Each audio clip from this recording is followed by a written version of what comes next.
Hello and welcome to another edition of Motor Cars Enthusiasts. Right off the bat on the old show today, we haven't talked about Takata in a while, the Japanese safety manufacturer who ran into a little bit of issue with their airbags. Now, if you don't remember what was going on, the propellant canisters, or the actual canisters that blew up the airbags during the incident, were actually blowing up themselves. Now, this was a situation that normally happened in somewhat humider climates that actually allowed these canisters to actually explode, sending shards of metal inside of occupants that were inside of the vehicle, resulting in a fair amount of fatalities and a massive amount of injuries to folks. Now, in a situation moving forward, Takata's been working double time trying to get the airbag situation rectified. In fact, there's going to take a fair amount of time, up to 2019, before all those airbags actually get replaced. And not only is Takata working on this, there's other manufacturers, other suppliers that are pitching in trying to help out in this deal. Now, the National Highway Traffic Safety Administration has laid down the fine on Takata for their issues, and it comes down to $70 million US. Now, Takata does have a nice situation, and they're going to take a payment plan over the next 5 years. This hasn't been the luxury that you've seen from like General Motors, Honda, and Toyota, who have been fined here as of late, not to mention what Volkswagen's going through and their fines. But you're also looking at massive manufacturers with huge war chests, and this is a fairly small supplier. So I guess that is a pretty good thing that NHTSA is actually doing for this company. So hopefully we could see Takata come out the other side of this thing still in business, but this is still a situation that could cripple this company. Next up on the list, a little more remnants from the SEMA Motor Show, includes this, a Mopar edition Fiat 500X. I do actually love this machine. I think it looks really great. In fact, it comes with a lot of Mopar goodness, including a brand new prototype suspension system that lowers the machine, new wheels and tires, is fantastic paint, some little aero goodies, and the striping package. No word on if the Chicane will ever come into existence. It does come with the same 2.4 liter four-cylinder that the 500X actually comes with, but I think this thing looks night and day better than the 500X, so we'd love to see this actually hit dealer showrooms. Another couple of manufacturers are showing off some aftermarket goodness. These are the TRD edition of the brand new Corolla. Now, this particular vehicle comes with a catback exhaust, comes with these beautiful 19-inch wheels on all four corners.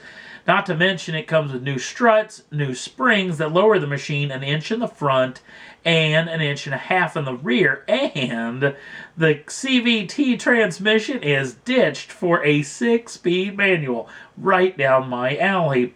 And not only did the Corolla get the treatment, but 5 other vehicles did too. And we're just going to look at the big brother of the Corolla, which is the Camry. Again, this vehicle comes with those same 19-inch gorgeous wheels on all four corners. And new struts, new springs lowering an inch in the front, inch and a half in the back, a new braking package, and a catback exhaust. No word on whether Toyota will ever put a TRD edition of these two machines or the other 3 into existence, but I'm sure if you head on down to your TRD representative inside of their Toyota dealer, you can probably order a lot of these parts for your vehicle. Next up on the list, well, we've been promised for a long time the Alfa Giulia was coming. There's also those hints of a new SUV that was coming. Well, apparently the situation that Fiat Chrysler Automobiles in is maybe a little bit more grave than it actually had already been thought of. In fact, the fact that the Ram, and a new Ram, I should say, and a new Grand Cherokee were in the works and actually have been put on hold. Now, this vehicle, the Giulia, and the brand new SUV from Alfa have now been put on hold as well. At least they've been bumped back another 6 to 10 months, depending on who you talk to. Now, this is a tricky situation. Sergio Marchionne, the head of Fiat Chrysler Automobiles, has actually really been hunting a partner, wanting to merge with the company, and really been beating down the door of General Motors over the past several months, and GM has wanted absolutely no part of that situation. And there's not a whole lot of other options, and I'm wondering if Fiat Chrysler Automobiles is really in a lot more money trouble than they're really letting on to be. Back to the two Alfas that are being delayed. This is not only stateside, this is over the entire world as well. They're going to be pushed back at least 6 months. What does that mean for the Giulia here?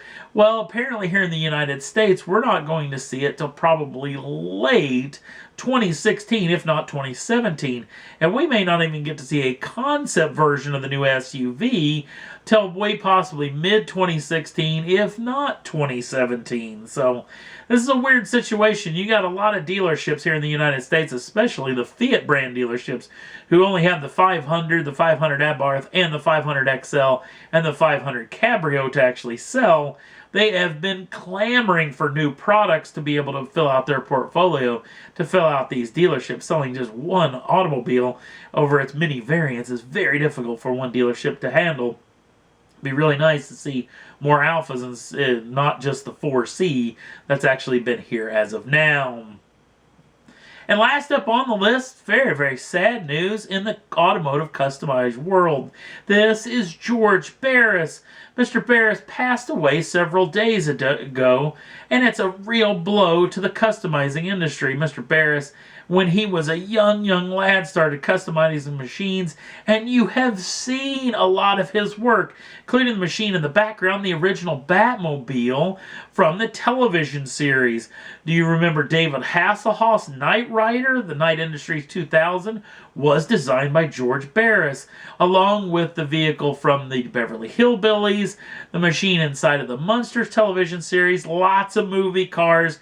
This man is a king in the industry. Sadly, Mr. Barris passed away at the age of 89 a couple of days ago, with all of his family around him at the time. He lived a long and colorful life. We all have to tip his life because we were all a lot better for having Mr. Barris around. Glad to see that you got called home, and hopefully you'll be customizing in the beyond right now. And that's all there was that I thought was worth talking about for this edition of Motor Cars Enthusiasts. If you want to jump on over to the Facebook page and like us over there, we'd appreciate it. Also, if you'd like to subscribe to the channel, you can do so at any time and get the first dibs on the brand new shows as soon as they come out. Thanks for watching. We'll see you again real soon.